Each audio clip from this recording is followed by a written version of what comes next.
Hi hello friends, ఎలా ఉన్నారు? మీకందరికీ విజయదశమి శుభాకాంక్షలు. నవరాత్రులైతే మొదలైపోయినాయి. మరి పిల్లలకి చెప్పారా ఆ నవరాత్రుల విశిష్టత ఏంటో? అయితే మరి నేను చెప్తాను, వినండి. పూర్వం మహిషాసురుడు అని రాక్షసుడు ఉండేవాడు. అతడు అసురులకు రాజు అయిన రంభకు తర్వాత ఒక బఫెల్లోకి పుట్టినవాడు. అందువల్ల అతను మనిషి రూపంలోనూ ఉండేవాడు, పశువు రూపంలోనూ ఉండేవాడు. ఒకసారి తను బ్రహ్మదేవునికి తీవ్రమైన తపస్సు చేశాడు. ఆ తపస్సు చేసి బ్రహ్మదేవుణ్ణి మెప్పించి ఒక వరం పొందాడు. అతడు మానవుని చేత కానీ దేవుని చేత కానీ వధింపలేడు అని వరం పొందాడు.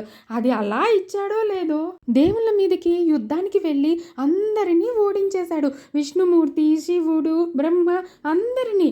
అప్పుడు అర్థమైంది వాళ్ళకి, ఏ దేవుని చేతిలోనూ ఏ మానవుని చేతిలోనూ మరణం లేదు కాబట్టి త్రిమూర్తులు వాళ్ళ తేజస్సునంతా ఉపయోగించి ఒక అమ్మవారిని సృష్టించారు. ఆ అమ్మవారే మహాదుర్గ.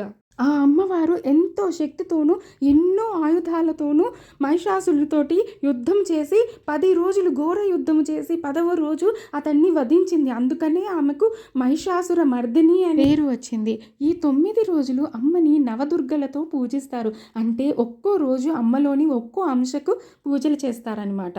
మొదటి రోజు శైలపుత్రి అంటే పర్వతరాజు కుమార్తె.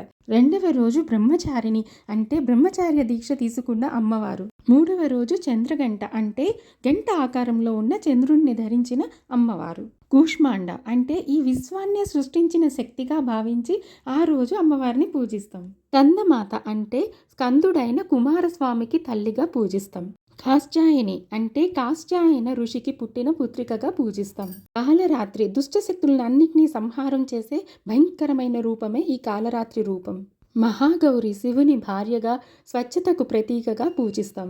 సిద్ధిదాత్రి సమస్త సంపదలను శక్తులను ప్రసాదించే మాతగా పూజిస్తాం. విజయదశమి అమ్మవారు ఆ రోజు మహిషాసురుని సంహరించి విజయం సాధించారు కాబట్టి ఆ రోజును విజయదశమి అంటాం. ఏ పనిలోనైనా విజయం సాధించాలంటే ఆ పనిని విజయదశమి రోజు మొదలు పెడితే తప్పక విజయం మన సొంతమవుతుంది. ఇంకా చెప్పాలంటే పాండవులు కూడా కౌరవుల మీద యుద్ధం చేసే ముందర విజయదశమి రోజే పూజ చేసుకొని యుద్ధం మొదలు పెట్టారంట. అందుకనే విజయం దక్కింది.